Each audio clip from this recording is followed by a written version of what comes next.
What if the key to understanding a serial killer wasn't in the crime scene, but in the sandbox at a playground somewhere long ago?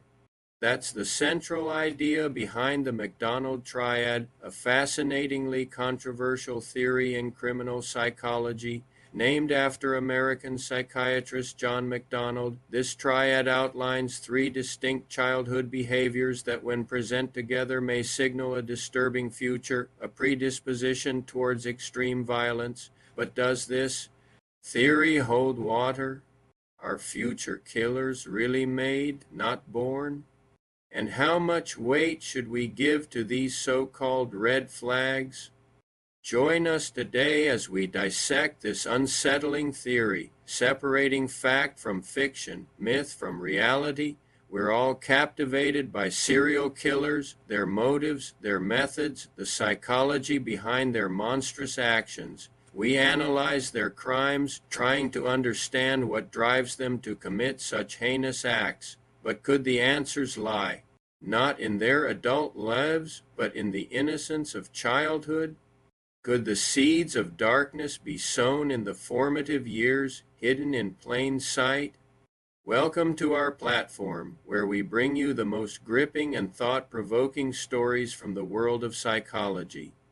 MacDonald's theory emerged in the late 1960s, a time when the understanding of criminal behavior was rapidly evolving. Serial killers were becoming a subject of intense study, and MacDonald, along with many other experts, began to piece together their life histories. He noticed a pattern across several notorious cases, a disturbing consistency in their backgrounds. In 1963, he outlined his observations, proposing a groundbreaking theory that forever changed the way we looked at childhood behavior and its impact on adult criminality.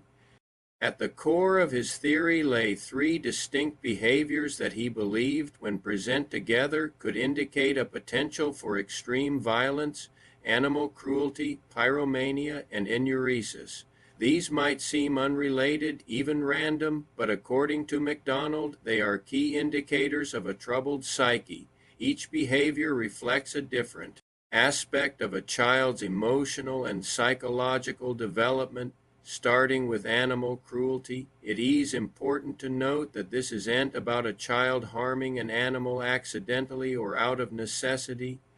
MacDonald was talking about a deliberate infliction of pain, torture, and even killing of animals.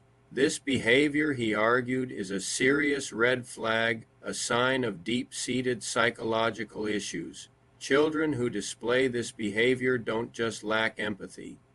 They've developed a troubling sense of power and control. They see animals as subordinate beings that exist for their amusement or worse, their torment. This establishes a disturbing hierarchy where humans are superior, justifying their mistreatment of other species. Moving on to pyromania, which is more than just a child playing with matches. According to MacDonald, children with pyromania have a fascination with fire, not because they're curious about the flames themselves, but because of the destructive potential of fire. It's the ability to cause massive damage, to burn away everything that a fire touches. This fascination with destruction is a sign of deep-seated anger and aggression. These children want to release spent-up emotions, and fire provides the perfect outlet. Watching something burn provides a strange sense of satisfaction, almost as if they're inflicting pain on whatever or whoever the fire consumes. Finally, the third pillar of the triad, enuresis or bedwetting.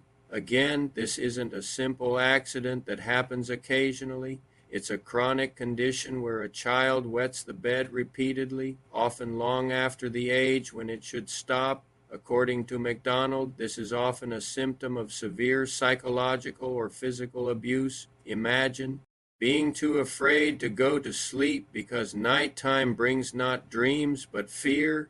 That's the reality for many abused children. The consistent humiliation and shame this causes can lead to feelings of rage and powerlessness. Bedwetting becomes a manifestation of these emotions, a silent scream of frustration. But here's the crux of MacDonald's theory. It's not about these behaviors individually, but their presence together as a cluster. When a child displays all three behaviors, it signals a high likelihood of severe behavioral and emotional problems down the line, particularly a tendency towards extreme violence.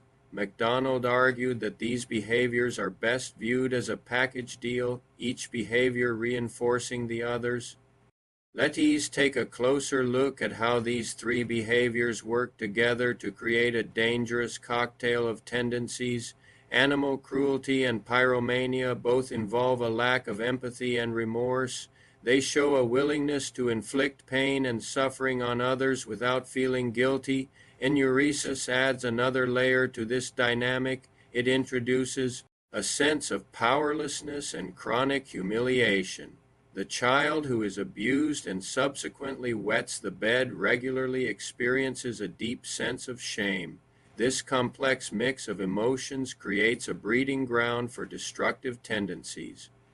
It's like a dark storm brewing on the horizon, an indication of a tempest that might occur later in life. But how accurate is the MacDonald triad? How often do these childhood behaviors actually predict violent behavior in adulthood? The answer, surprisingly, is often.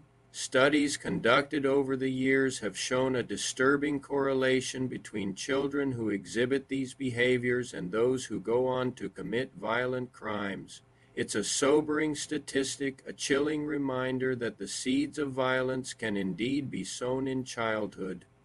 In 1976, a study by the British psychiatrist David R. Laws found that 85% of inmates on a secure psychiatric unit had displayed one or more of the triad behaviors as children. Other studies conducted by the FBI have reported similar findings. However, it's crucial to remember that correlation doesn't always equal causation. Just because some violent criminals exhibited these behaviors as children doesn't necessarily mean that these behaviors caused their criminal behavior.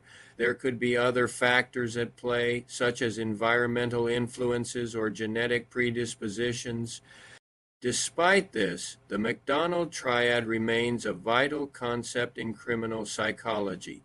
It provides a framework for understanding the possible origins of violent behavior, highlighting the importance of early intervention and treatment. By recognizing these behaviors in children, we can potentially prevent future tragedies by addressing the root causes of the problem. So how should we view the MacDonald triad in today's world? With increased understanding and research, we now know that the theory isn't foolproof.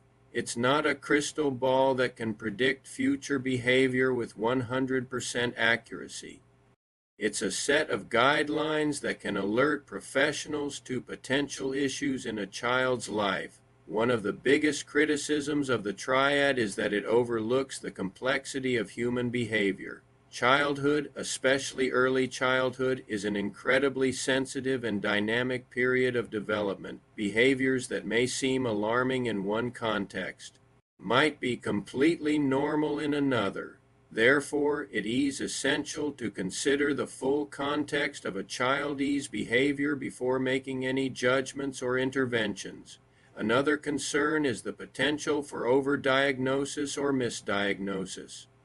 If professionals become too fixated on the triad, they might misinterpret normal childhood behaviors as warning signs.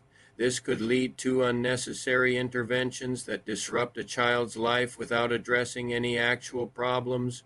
The focus should always be on the child's overall well-being and development, not just the presence or absence of these three behaviors. Moreover, the triad might inadvertently stigmatize children who exhibit these behaviors. Labeling a child as potentially dangerous based on their behavior can create a self-fulfilling prophecy. If a child is constantly told they are at risk of becoming a violent offender, they might internalize this belief, leading to self-destructive behaviors or even criminal activity. It's a delicate balance. We want to be vigilant without causing undue alarm or stigma. Despite these criticisms, the McDonald triad remains a valuable concept. In criminal psychology, its value lies not in its predictive power, but in its ability to raise awareness about potential warning signs in children. It encourages professionals to dig deeper, to look beyond surface-level behaviors and understand the underlying causes of a child's actions.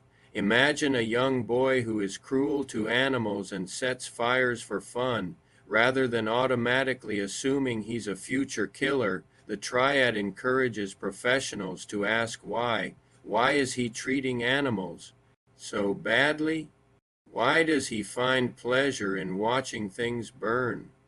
These questions can lead to a deeper understanding of the child's home life, relationships, and psychological state. Similarly, a child who wets the bed shouldn't just be seen as messy or troublesome. The triad prompts professionals to consider if there might be a darker explanation for this behavior, a history of abuse or severe emotional trauma. Enuresis in itself doesn't predict violent behavior, but when combined with other concerning behaviors, it can signal a much bigger problem. The McDonald triad is not about labeling or stigmatizing children.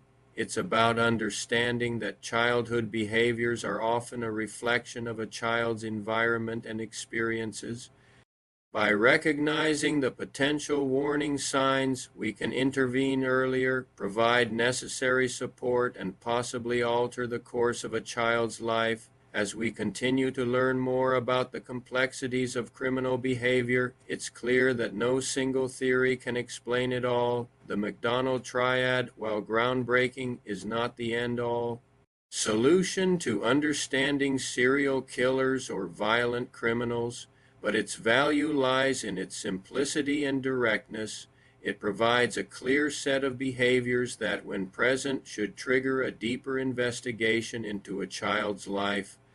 It is a reminder that the roots of many problems lie in childhood and that early intervention and support can be the difference between a troubled childhood and a future marred by violence.